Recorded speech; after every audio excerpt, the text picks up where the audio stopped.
চলে আসছি নতুন একটা রেসিপি নিয়ে। বন্ধুরা সবাই ভালো আছেন তো?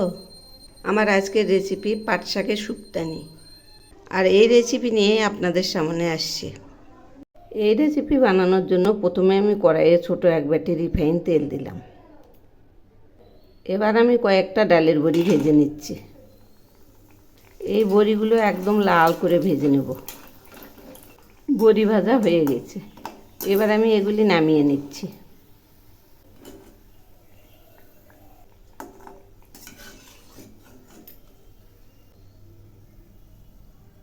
এখন আমি ওই তেলে সামান্য একটু রাঁধুনি ফোড়ন দিলাম, আর সেই সঙ্গে দিচ্ছি কয়েকটা দেশি আলু, কয়েকটা মিষ্টি আলু, আর কয়েক টুকরো গাজর।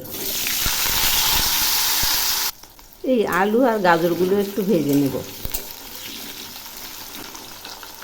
এবার আমি এর মধ্যে দিচ্ছি কাঁচা কলা, ডাঁটা, সজনে, দিচ্ছি স্বাদ মতো লবণ, আবারও একটু নেড়ে দিচ্ছি। এই সবজিগুলো খুব ভালো করে ভেজে নেব, এমনভাবে ভাজবো যাতে ভাজতেই সেদ্ধ হয়ে যায়। এর সঙ্গে আমি দিচ্ছি দুটো চেরা কাঁচা লঙ্কা। সবজিগুলো আবারও একটু নেড়ে দিচ্ছি। এইভাবে ঘন ঘন নাড়তে থাকবো, তাহলে সব সবজিগুলো ভালো করে ভাজা হবে। সবজিগুলো ভাজা প্রায় হয়ে আসছে, আর অল্প হবে। এগুলি প্রায় সেদ্ধ হয়ে আসছে। এখন আমি এর মধ্যে দিচ্ছি 1 চামচ পোস্ত বাটা, আর দিচ্ছি পোস্তর বাটি ধোয়া একটু জল।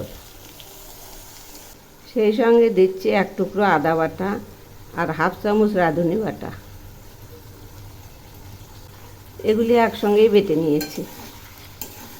এবার এই মশলাগুলো দিয়েও ভালো করে কষিয়ে নেব। এগুলি কষানো প্রায় হয়ে আসছে, কারণ মশলাগুলো থেকে তেল ছেড়েছে আর সুন্দর একটা ফ্লেভার বেরিয়েছে। এবার আমি এর মধ্যে দিচ্ছি ছোট এক বাটি দুধ, আর সেই সঙ্গে দিচ্ছি 1/2 বাটি জল। এখন আমি একটু নেড়ে দিচ্ছি। এই রান্নাটা একদম মাখা মাখা হবে। এবার আমি এর মধ্যে দিচ্ছি বড়িগুলো, আর দিচ্ছি টিস্পুনের 1/4 চিনি। এখন এই ঝোলটা ফুটে ওঠা পর্যন্ত অপেক্ষা করব।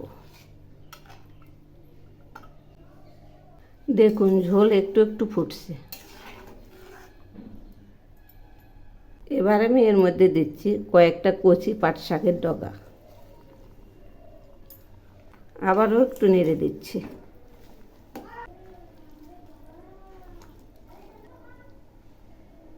রান্নাটা আরও কিছুক্ষণ হবে।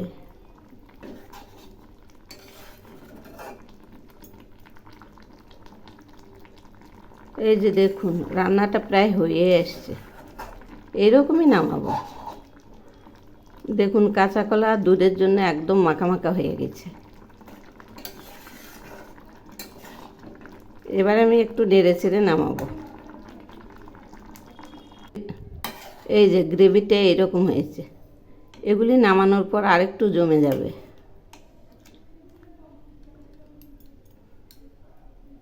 রান্নাটা নামিয়েছি, দেখুন না কত সুন্দর হয়েছে।